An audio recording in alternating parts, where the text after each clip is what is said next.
Hey everybody, we are here live at Wolfpack Ranch West, and we are out on the patio. I got the smoke billowing up out of the chimney. It can only mean one thing. It's grilling time. So today on Cooking with the Wolfpack, we are going to grill some of the best sea bass that you've ever put in your mouth. So stay tuned for this episode of Cooking with the Wolfpack.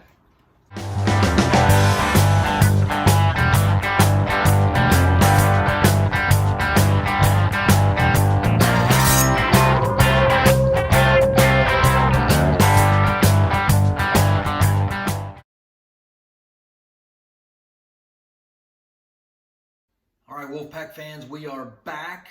We are here with our sea bass. Now, I know what you all are saying. Grilled sea bass? Really, John?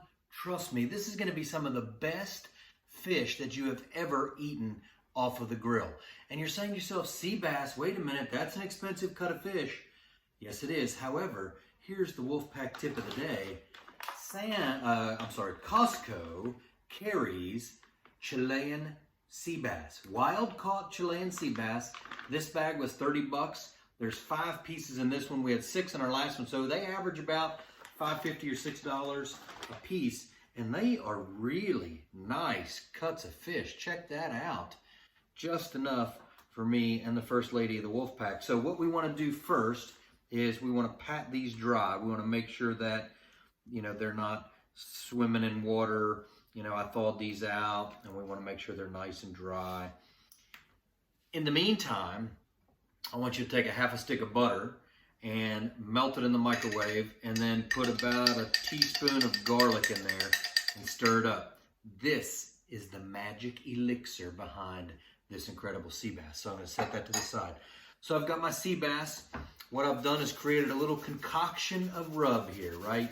You can use a rub, you know, any kind of commercial rub you want.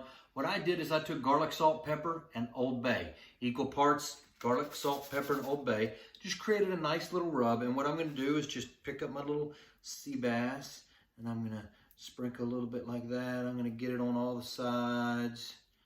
Make sure I'm making a nice mess here. So I get, you know, got to make sure I clean up my messes right. So you're going to cover the sea bass, not heavy, just like that. You're going to take some Pam. I've got the olive oil Pam. I'm going to spray a rack. This helps when you turn the fish over, because you are going to flip this over. Coat it, spray the rack, set the sea bass right on top of it. I got 2 more pieces here. Again, this is just garlic, salt, pepper, and Old Bay. We don't do anything from Maryland without Old Bay. I live in California now, but I'm from Maryland, so I am sticking true to that, making sure that we've got all of the flavor in the world. If you've not tried Old Bay, you don't know what you're missing.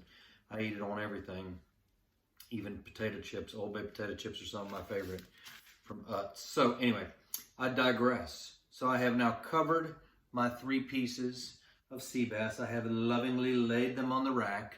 We're going to go outside with our butter ready to go, with our rack and our sea bass, and I will walk you through the easiest grilling recipe you've ever been through. So stay tuned. All right, so we're outside. We got the PK rolling as hot as I can get it. I loaded up a chimney of Jello Stella charcoal. I popped it in there. Got my sea bass ready. Remember, we seasoned it with our garlic, salt, pepper, and Old Bay. I'm going to put it on the PK right on the grill. I've got it on a little rack so it's easier to flip, but here it goes. Right on, 7 minutes. I'm going to set my timer for 7 minutes, and then we're going to come back and show you the magic. All right, so we've been 7 minutes exactly. Check that out. Camera, can you come get a close-up of this? Because it is, I want you to stay close. Stay tight shot here, because this is what it's going to look like when we flip them. See how nice and crispy it is? I'm going to turn you like that. This one's going to be a little dark because it was right over the coals. I love that though. But here comes the magic. All right, I took half a stick of butter and about a teaspoon of garlic, and all I'm going to do is just drizzle like this over each one. I'm not brushing. I'm just drizzling the butter. What's going to happen is, yeah, see that butter hitting the coals? It's going to start smoking. It's going to give the fish a smoky flavor. But this butter is gonna form a crust on the outside of the fish. I wish I knew the science behind it. Maybe somebody more smart, like Gordon Ramsay or somebody like that, can tell me about it. But I'm telling you, we're gonna butter it up. That's okay, that flame's gonna go out. We're gonna put this thing back on for 7 minutes, and then we're gonna eat, and you will love it. All right, we are here with the First Lady of the Wolf Pack, and I have created my grilled Chilean sea bass with garlic butter. And I want you to take the bite, the official bite, okay, and describe what I like to just call the euphoria behind the bite. So go ahead. First of all, I don't know if you've already shown how pretty it I have not. Look here, see.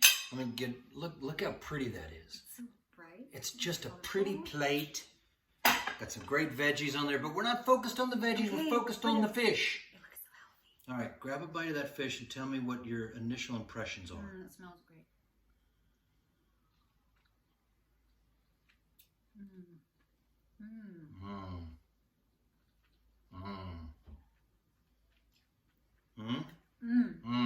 Okay, that's it for today's show. Just kidding. So, it's crispy on the outside, which is really interesting and different and strange, but I got that char, which I'm not used to on sea bass, but it's got like a buttery, did you put butter on here? It's like a buttery, of course, melty, inner, yummy goodness.